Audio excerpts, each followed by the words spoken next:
এই ক্রিসমাসে তোমরাও যদি দোকানের মতো ফ্রুটস কেক বাড়িতে বানিয়ে নিতে চাও তাহলে এই ভিডিওটা শেষ অবধি দেখো। তো প্রথমেই ড্রাই ফ্রুটসগুলো অরেঞ্জ জুসের মধ্যে ভিজিয়ে রাখতে হবে সারা রাত।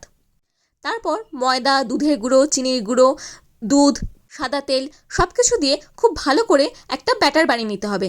তারপর সেই ব্যাটারে আগের রাত থেকে ভিজিয়ে রাখা ড্রাই ফ্রুটসগুলো, কাজু, কিশমিশ, চেরি ইত্যাদি আর কিছু ড্রাই ফ্রুটস অ্যাড করে দিতে হবে।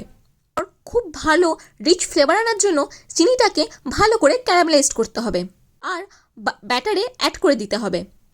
তারপরে গ্যাসে লো ফ্লেমে 1 ঘন্টায় তোমাদের কেক রেডি।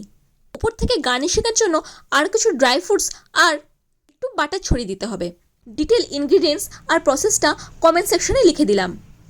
আমি ইনগ্রিডিয়েন্টস দিয়ে 1/2 পাউন্ডের কেক মোল্ডে টোটাল 4টে কেক বানিয়েছিলাম। তাহলে এবার ক্রিসমাস কেক বাড়িতেই, তাও আবার উইদাউট ওভেনে।